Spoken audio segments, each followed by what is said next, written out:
Que bom que outra vez estamos em mais uma aula do seu IBADEJUF, nosso Instituto Bíblico da Assembleia de Deus de Juiz de Fora.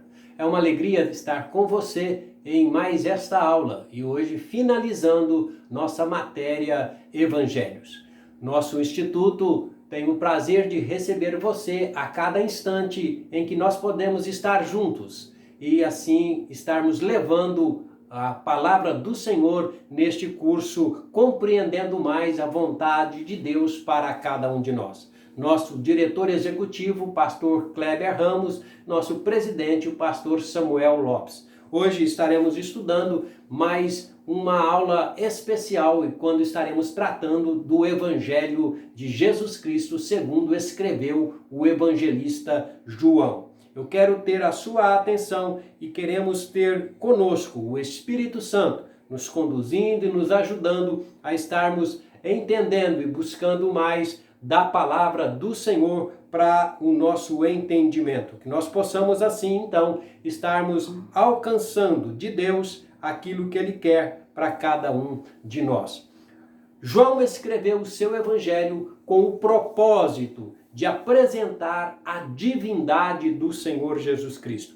Enquanto os sinópticos mostravam Jesus como o Messias prometido, Evangelho de Mateus, quando mostrava Jesus como o servo, Evangelho segundo escreveu Marcos, e mostrava o Senhor Jesus humano como Filho do Homem, o Evangelho de Lucas, que nós vimos na última aula. Agora João trata da divindade do Senhor Jesus Cristo. É mais um evangelho espiritual, onde ele não apenas trata do filho de Davi, o filho de Abraão ou o filho de Adão, mas ele vem dizer sobre o verbo que se fez carne e esteve entre nós. O Senhor Jesus Cristo como o verbo de Deus encarnado para estar junto com os homens. Nós vamos observar alguns fatos que são peculiares à narrativa de João, onde ele, no início do seu evangelho, ele traz fatos interessantes e importantes para que nós entendamos o carinho, o cuidado, o grande amor do Senhor. Alguns discursos de Jesus são apresentados, como o novo nascimento, quando ele está no diálogo com Nicodemos, quando ele fala da água viva, quando ele fala com a mulher samaritana, quando ele apresenta a ele próprio como o pão da vida, o caminho, a verdade e a vida. Ele era a vida e nós estaremos assim entendendo e caminhando dentro desse evangelho. Quem é o autor do evangelho segundo escreveu João? Ele era um dos discípulos do Senhor Jesus Cristo. Ele era um grande evangelista e tinha um cuidado especial em tratar deste assunto, pois ele era o discípulo que se reclinava ao peito do Senhor Jesus. Ele era o discípulo amado, mencionado, portanto, no seu próprio evangelho como o discípulo a quem Jesus amava. Você vai encontrar no Evangelho de João, no capítulo 13 e o versículo de número 23. Ele era um pescador, irmão de Tiago, filho de Zebedeu, e ele conhecia a cultura, ele conhecia toda o fato do sinédrio, das condições que vivia Jerusalém naquela época. Ele é mencionado frequentemente, portanto, ao lado do seu irmão Tiago e também de Pedro. Narrativas em que os três já se conheciam antes até do encontro ou de se tornarem discípulos do Senhor Jesus Cristo. O verbo de Deus que se faz carne é o tema, portanto, desse evangelho de Jesus Cristo. Esse verbo que veio trazer salvação a todos os homens. Ele foi escrito entre os anos de 80 e 95, então isso já após a destruição do templo em Jerusalém.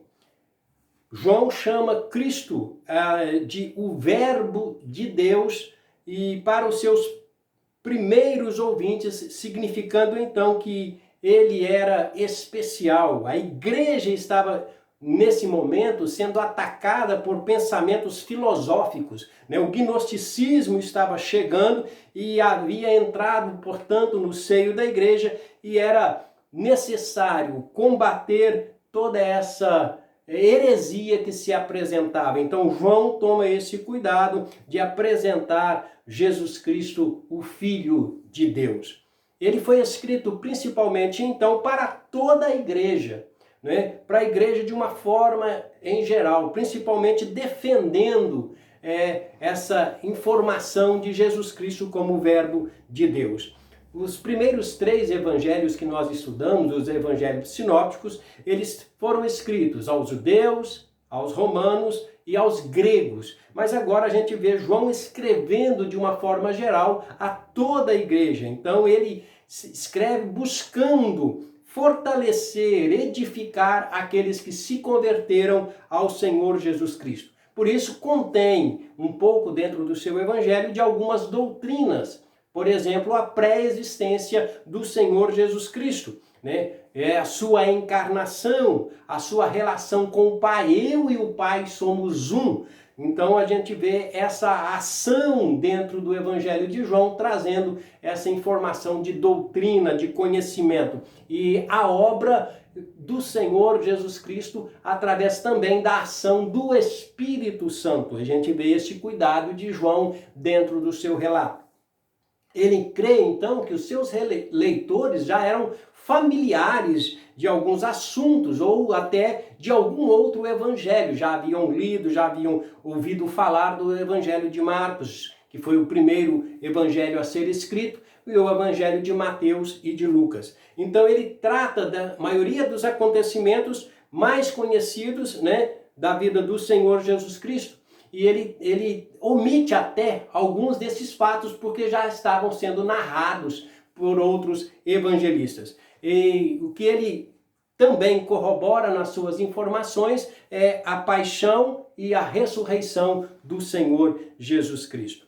Então a gente vai observar que João, ele começa dentro do seu evangelho, ali no capítulo 4, narrando inclusive alguns paradigmas, alguns modelos que ele quebra na sua narrativa. E a gente vai observar que o preconceito social, João, na sua narrativa do fato da mulher samaritana, ele está ali trabalhando esse preconceito social quando Jesus Cristo tem um diálogo com uma mulher. Não era comum, então ele quebra esse paradigma. Outro paradigma que é quebrado é o preconceito religioso. Não conversar com o samaritano. E ele então quebra esse preconceito também, pois ele vai conversar com a mulher samaritana.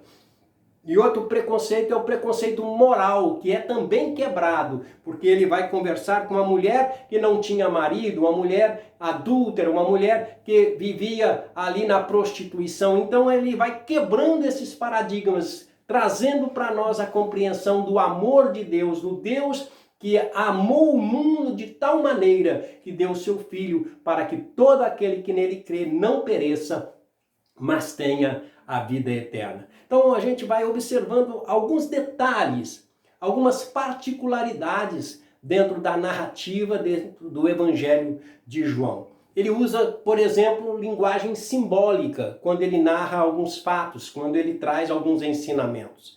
E dentre esses, o primeiro deles que a gente pode dizer e entender é o verbo, ou seja, a palavra. Ele usa o símbolo do Deus Filho, trazendo como o verbo que se fez carne, né? Ele simboliza o Senhor como água, ou a palavra como água, o Espírito Santo como água. Então ele vai trazendo o pão, né? A luz. Então ele vai usando esses símbolos e trazendo isso para a compreensão dos seus leitores, a informação desse Jesus que nos ama. Imagens tiradas do Antigo Testamento, ele também traz dentro do seu evangelho. A gente pode observar quando ele fala sobre o pastor e as ovelhas, né? Ovelhas que não têm pastor, o pastor das ovelhas, ouvem a minha voz. E aí a gente se liga isso ao Salmo 23, o Senhor é o meu pastor e nada me faltará. Ele vai falar sobre a videira e os ramos. Então a gente observa profeta Isaías trazendo isso, essa informação da ligação da videira e dos ramos. Ele também traz referências culturais dentro do seu evangelho. Então, são questões da natureza humana, o casamento, as bodas de Caná. Ele vai trazer também a personalidade de algumas pessoas, como Nicodemos, né? Um homem da lei, um homem de entendimento, e ele vai trazendo essas narrativas, e principalmente para que nós entendamos o cuidado e o carinho que Deus tem para com cada um de nós. Algumas particularidades nós temos dentro desse Evangelho de João. E você vai entender que ele traz 90% da sua narrativa de uma maneira singular, de uma maneira particular dentro desse Evangelho. Diferente dos Evangelhos de Mateus, Lucas e Marcos. Ele não narra a genealogia de Jesus, né? A genealogia humana, algumas parábolas ele não narra, a ascensão, a grande comissão lá de Marcos, de Mateus 28, ele não traz essas informações.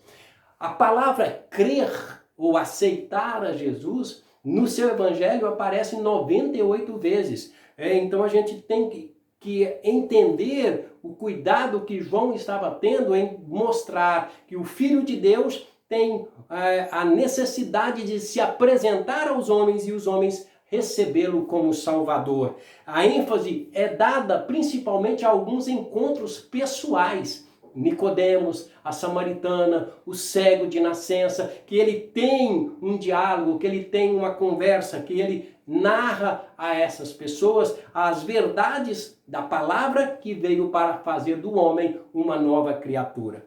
Ele dá ênfase também, como lá no Apocalipse, ao número 7, de 7 pragas, de 7 taças, de 7 selos, ele também fala de 7 sinais, de 7 sermões, de 7 declarações em que ele diz, eu sou. Então nós temos que entender o cuidado desse evangelista em trazer o Cristo espiritual, o Cristo que veio estar conosco, né? Nesses sinais, nesses 7 sinais que ele apresenta, a gente tem lá no capítulo 2, a transformação da água em vinho. No capítulo 4, a cura do filho de um oficial. Então a gente vai observando a preocupação de João em narrar esses milagres. No capítulo 5, a cura de um paralítico. No capítulo 6, a multiplicação, né, na alimentação de uma grande multidão. No capítulo 6, ele vai caminhar sobre as águas, naquele encontro especial. No capítulo 9, a cura de um cego de nascença. Olha, uma coisa eu sei, que eu era cego e agora vejo. É o testemunho daquele cego. E no capítulo 11, a ressurreição de Lázaro. Então esses sinais mostrando, trazendo para os seus discípulos a necessidade de que crescem nele como o Filho de Deus. Ele vai narrar também a entrada triunfal do Senhor Jesus Cristo em Jerusalém. Ele tem um cuidado em especial em tratar essa entrada, onde Jesus é aclamado como filho de Davi e profeta, onde ele tem o ápice dessa entrada triunfal na expectativa, às vezes, dos homens de um Cristo político, de um Cristo como um rei, mas na verdade estava ali entrando, era o Rei dos Reis, Senhor dos Senhores, né? Nem talvez os discípulos estivessem entendendo aquele plano do Senhor Jesus em chegar ali em Jerusalém, adaptando talvez um plano de Deus, a nossa vontade, aos nossos propósitos. Assim esperavam eles um Messias aclamado como Cristo, como Rei, mas após a sua morte, a sua ressurreição e ascensão, eles descobriram que ele era de fato o Cordeiro de Deus que havia sido enviado para tirar o pecado do mundo. Nós vamos observando então alguns detalhes desse Evangelho de João, que ele tem a preocupação em falar não aos homens perdidos, mas ele tinha a preocupação de falar aos crentes, aqueles que já haviam recebido o Senhor, que já conheciam ao Senhor Jesus Cristo. Ele se preocupa em tratar do ministério do Senhor Jesus na Judéia, relacionando-se àqueles homens, àquelas pessoas, para descobrirem que, na verdade, Jesus era o Verbo de Deus entre os homens. Ele mostra muito mais a vida particular, privada do Senhor Jesus Cristo do que a vida pública do Senhor. Então ele tem esse cuidado desse relacionamento, né, de chamar João e falar: João, aí está a sua mãe, de estar cuidando, de estar se preocupando nesse particular, nessa vida privada, no casamento em Caná, no cuidado com seus discípulos. E ele também transmite dentro do seu evangelho a vida divina do Senhor Jesus Cristo. Então ele tem esse cuidado, essa preocupação em nos apresentar Jesus Cristo como esse que veio para trazer a verdade do Senhor, a responsabilidade de estar anunciando para nós esse evangelho de salvação, graças a Deus. E nós possamos assim, irmãos, então dentro desse evangelho, dentro dessa verdade desse evangelho, estarmos participando desse conhecimento da palavra do Senhor nosso Deus. Que nós estejamos entendendo e buscando a cada instante aprender mais da palavra do Senhor. Nós possamos estar entendendo dentro desses evangelhos essa verdade do Senhor Jesus Cristo. Eu quero com você estar trazendo agora um breve resumo de tudo aquilo que a gente já viu, de tudo aquilo que a gente participou dentro das nossas lições, dentro desse curso, né, desse nosso momento de estarmos estudando a palavra do Senhor nosso Deus. E eu quero lembrar com você que nós estudamos alguns fatos que são importantes e nós precisamos estar recapitulando, né, sobre a cultura, sobre a forma como que os evangelistas apresentavam o Senhor Jesus Cristo. Um público de várias línguas, né, do latim, do grego, do aramaico, do hebraico, e eles preocupados em anunciar ali a palavra do Senhor Jesus Cristo. O sinédrio, a sinagoga, o templo, a forma que eles ensinavam e que o Senhor Jesus se fez presente, e era necessário agora eles estarem apresentando o Senhor Jesus Cristo. Era necessário agora eles estarem falando do amor do Senhor Jesus Cristo. Outro fato importante nós estarmos lembrando é dos evangelhos sinóticos, recapitulando todas as nossas aulas, em que eles tinham a mesma visão, apresentavam a mesma informação, o mesmo cuidado de estar revelando o Senhor Jesus Cristo, de estar apresentando o Senhor Jesus. Lembrando que os sinópticos é um termo teológico, não existe essa palavra dentro da Bíblia, mas nós temos aí a visão de cada um desses evangelistas e nós faremos então um resumo final apresentando a ideia de cada um deles. Esses evangelhos que foram escritos pelos discípulos do Senhor Jesus Cristo. 2 deles, pelo menos, tiveram contato direto com o Senhor Jesus. Mateus e também João. Os 2 tiveram contato. Mateus, discípulo do Senhor. João, também discípulo do Senhor. E nós vamos estar entendendo que esses evangelhos foram escritos para que creiamos nesse Jesus Cristo como o Filho de Deus. Recapitulando então, o Evangelho de Mateus. Mateus, Evangelho do Rei. Mateus escrevendo aos judeus. Mateus enfatizando os sermões do Senhor Jesus Cristo. Marcos, o Evangelho do servo de Deus. Marcos escrevendo aos romanos, enfatizando os milagres do Senhor Jesus Cristo, porque o Filho do Homem veio não para ser servido, mas para servir e dar a sua vida em resgate de muitos. Lucas, o Evangelho escrito como o Filho do Homem, escrito para os gregos, trazendo as parábolas do Senhor Jesus Cristo, né? Dizendo que ele veio para buscar e salvar o que se havia perdido. E o Evangelho de João, que acabamos de ver hoje, que é o Evangelho do Filho de Deus, falando e enfatizando a divindade do Senhor Jesus Cristo, uma característica espiritual do seu Evangelho. Então eu quero que nós façamos essa comparação deste Evangelho, nós compreendamos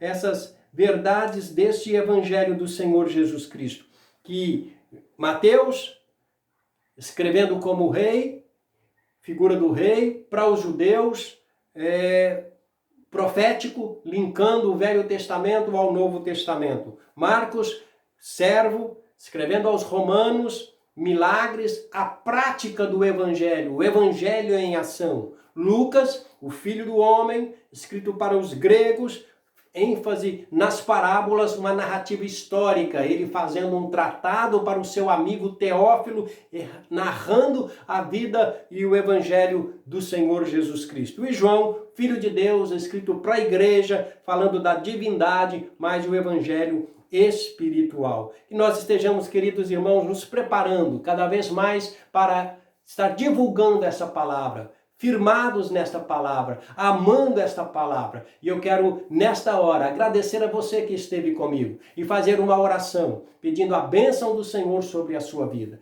Em nome de Jesus, Pai de bondade, Deus de amor. Te agradecemos, ó Pai, por esses momentos em que pudemos, Senhor, em rápidas palavras, estar trazendo anúncio da Tua palavra. Que o Senhor possa estar fazendo com que os Teus filhos busquem cada vez mais a compreensão, o conhecimento dentro da Tua palavra. Que o Teu Espírito Santo nos conduza a estarmos alcançando de Ti compreensão e amor maior, para que nós possamos ser vasos e instrumentos nas Tuas mãos. Pedimos e agradecemos em nome de Jesus. Aproveite a oportunidade e divulgue e esteja com a sua apostila estudando um pouco mais. Pegue a sua Bíblia, a Bíblia que você tem, a Bíblia Pentecostal, tem algumas informações, algumas narrativas, os comentários que você tem e agregue isso àquilo que temos na nossa apostila, para que você possa estar cada vez mais sendo obreiro, treinado, apto e manejando bem a palavra de Deus. Tenha bons estudos, fiquem na paz do Senhor.